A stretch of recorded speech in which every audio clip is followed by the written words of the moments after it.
National paediatric conference జరుగుతున్నది. దీనికి యావత్ భారతదేశం నుంచి కాకుండా ఇతర దేశాల నుండి కూడా డెలిగేట్స్ వచ్చేస్తున్నారు. సుమారుగా 8,000 పైనే ఉంటారు. ఈ కాన్ఫరెన్స్ యొక్క ముఖ్య ఉద్దేశం ఏంటంటే మొదటి రోజు వర్క్షాప్స్ చేయటం, అట్లాగే టీఓటీ అంటే మంచి ప్రతిభ ఉన్న పీడియాట్రిషియన్స్ని ఎంచుకొని వారికి ఫర్దర్ ట్రైనింగ్ ఇచ్చి వాళ్ళు దేశ నలుమూలలు వెళ్ళి ఈ యొక్క పీడియాట్రిక్స్ యొక్క నాలెడ్జ్ని డాక్టర్లకే కాకుండా ప్రజలకు కూడా అవగాహన చేసి ప్రజల్లో ఈ రోగాలను రాకుండా చేయడానికి చేసే ముఖ్య ఉద్దేశం ఈ కాన్ఫరెన్స్ది. తర్వాత 4 రోజులు కూడా లెక్చర్స్ ఉంటాయి, ప్యానెల్ డిస్కషన్స్ ఉంటాయి. ఆ తర్వాత రకరకాల అకాడమిక్ సంబంధించిన సమావేశాలు జరుగుతాయి. దీనికి ఎంతోమంది మన పీడియాట్రిక్ నాలెడ్జ్ ఇంకా పెంచుకోవాలనే ఉద్దేశంతో వస్తున్నారు.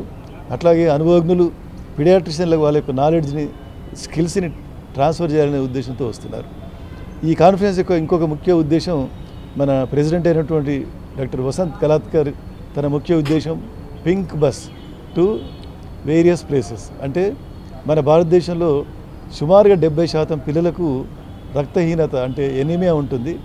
ఆ రక్తహీనతని కనుక్కొని దానికి సరైన ఆహారాన్ని ఇచ్చి సరైన మందులు చాలా తక్కువ ధరలో దొరికే మందులతో ఆ ఎనీమియాని మనం కాపాడవచ్చు. ఆ ఉద్దేశంతో పింక్ బస్ని ఈ కాన్ఫరెన్స్లో లాంచ్ చేసి యావత్ దేశంలో మారుమూల ప్రాంతాల్లో ఆ బస్సు వెళ్తుంది. దాంట్లో డాక్టర్స్ ఉంటారు.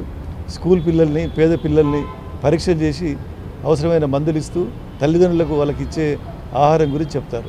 ఇట్లా ఒక మంచి ఉద్దేశంతో జరుగుతున్న సదస్సుది. దీనివల్ల డాక్టర్లే కాదు యావత్ సమాజం కూడా బాగుపడుతుంది. ధన్యవాదాలు.